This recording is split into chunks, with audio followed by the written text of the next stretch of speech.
Hey guys, welcome back to my channel. This is Misha Bangs, and we call this We Need to Talk. On this specific episode, I really want to talk about something that is very close to my heart and something that I'm actually currently going through, and that is the process of grief. So, on today's episode, we'll be talking about the different things that I've learned about grief during this time. So, before we get started, I would like to dedicate this specific episode to my late, great, amazing grandmother, Mrs. Linda Yokwe. Uflechwa ndimke makhulu. Okay, njani? Yazi befuna ukumflecha. Iinwele zakho ndiyazibona, yazi uba zikhona. Uzibona Bendizibone phantsi kwalo. apha kwalento ndithana. Kayizolo. Siyakhwitshilisha. Hayi. My gosh. So a little fun fact is that I actually recorded this exact episode 3 weeks after she passed, and I recorded it as an audio on my laptop using equipment, and I don't know, I just felt like I needed to give it a bit more time before I really started speaking from my heart. So this isn't much more time. It's actually it's been a month and maybe 2 weeks, right? A month and a few weeks since she passed. She passed away around the 25th of August. So September, we buried her on the 7th of September. And today, as I'm recording this, it is the 13th of October. So it's been a very hard couple of weeks. But first, I want to say thank you so much for watching. Thank you so much for joining us this evening.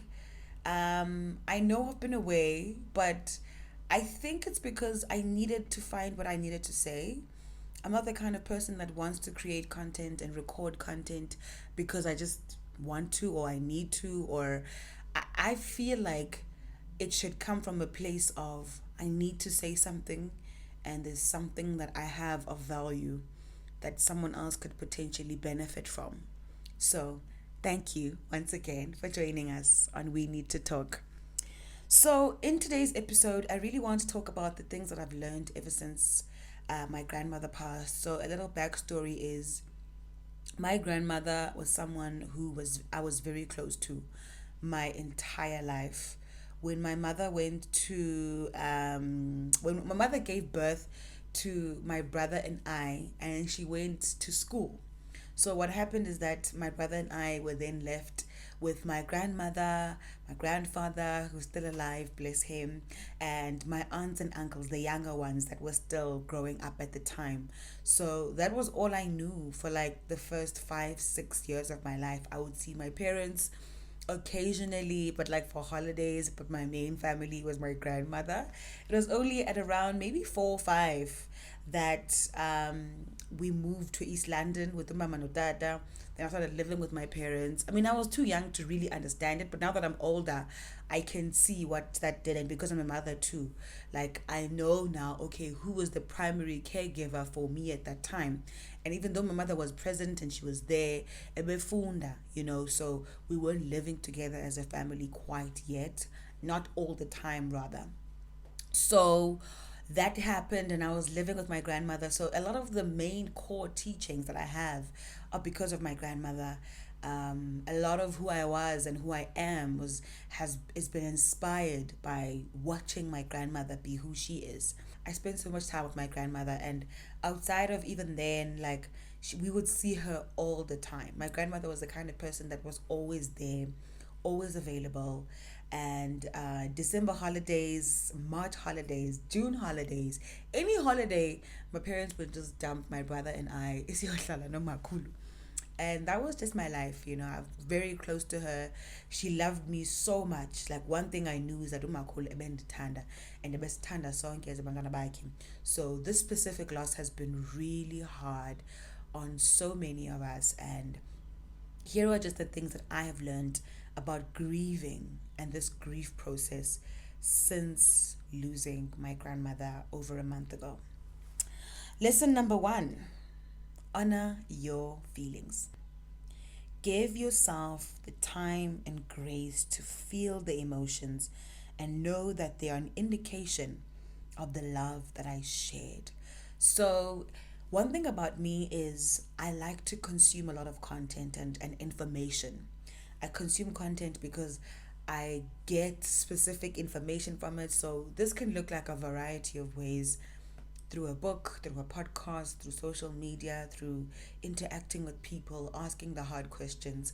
That's me. I really enjoy those kind of things. So when it came to this, my grandmother was the first really, really close person in my life that I have ever lost. Someone that I loved so, so, so much that has left and is no longer here. And I had to now really deal with the grieving process for that. And it's difficult. But what I've learned is that it's very easy when you're grieving to think that, oh no, I don't want to feel these emotions right now.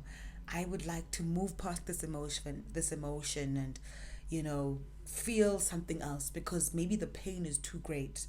What I've learned is to feel the emotion, its an entirety, and give yourself the grace in those moments.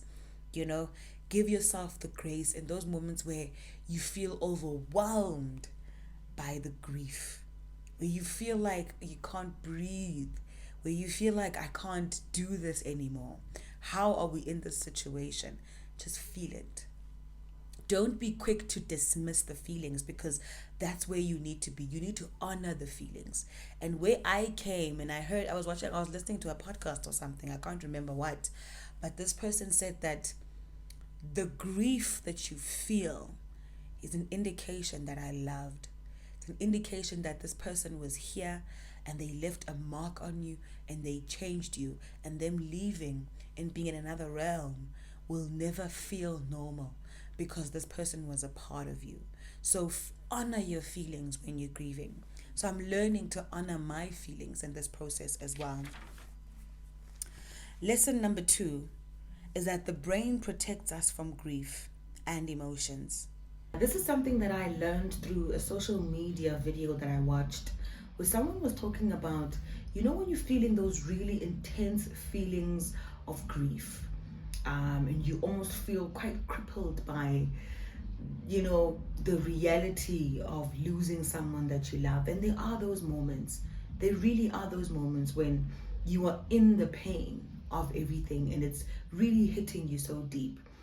But then there are times where it almost feels like it gets lighter for you. And your brain, and that's when your brain is giving you a break from the intensity of everything happening. So our bodies are made in a way where they actually protect us from the really, really hard side. Can you imagine if you were at a place where you only felt the pain 24/7? Every single week, every single day, all you felt was the grief and the pain. You wouldn't be okay.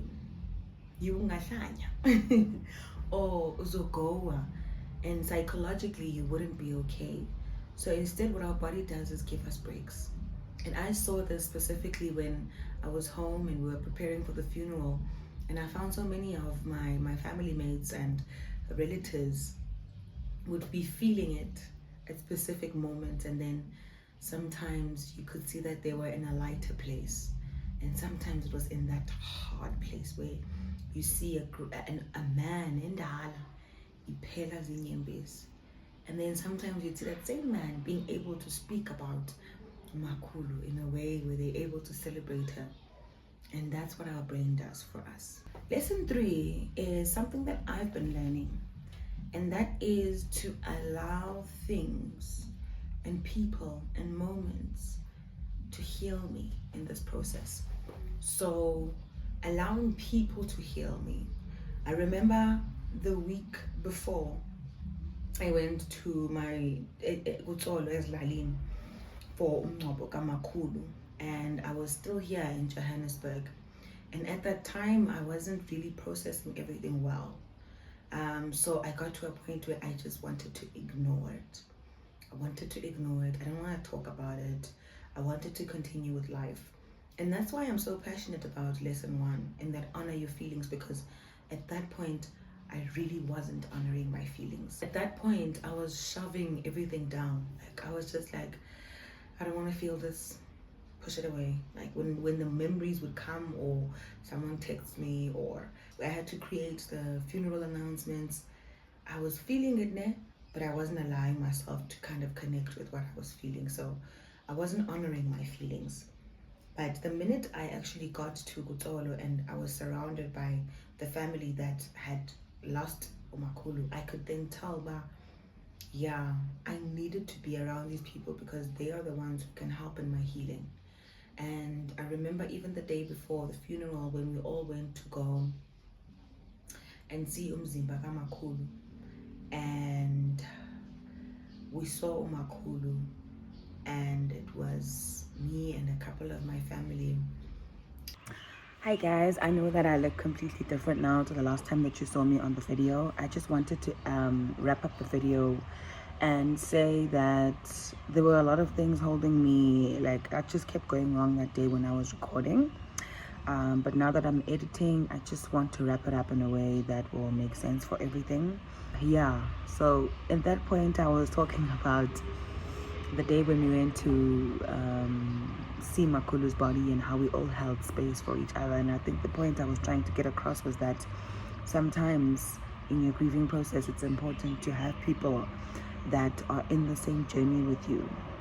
It's not even sometimes, I think it's always important to people who will understand that, oh wow, we love this person, this was our person, and this person is not here anymore. So it's very important to be around those people, especially in those really painful moments when you are seeing the body or just going through those kind of emotions. So I just wanted to end off the video by saying thank you so much for watching. I'm sorry that there were so many different changes. I really faced so many challenges trying to bring out this video, but I hope that you got something out of it. If you are in the process of grieving, one of the other things, not even a lesson, it's just something that you should do is give it to God. You know, God is there. There's a beautiful verse that I love that says that God is closest to the ones who are broken-hearted. And I want you to trust that, because that is why we're able to, in terms of lesson 2 that I've learned, is that's why I can go through the phases where I feel the deep pain and then I can feel okay, because it's God, you know, God is there. God is still there. God is still your comfort. So go to God with all your pain. Cry to God. Give God every uncertainty, every single thing that you're feeling. Give it to God. But yeah, that's how I'm wrapping up this episode. Thank you so much for tuning in, and I'm sorry once again. I hope the next video will be a bit better, but I thought I recorded it. I started so well that day, and you know what's even worse? I would record each and every single video, and then after I'm done recording it, I'd be like, oh, it didn't. Then I'd record it again. So I've recorded this video maybe 3 to 4 times. So that's why I'm just gonna put out what I have, because it's obvious there's an enemy that doesn't want me to get this out. But anyways, yeah, we miss you, Makhulu. Miss you so much. Maybe I'll add a couple of pictures at the end. Who knows? Anyways, I'll see you in the next video. Thank you so much for tuning in. Bye. Nabo kamazwi endiyishiya nawo kule gathering, and siyabulela guys. Wena nhloko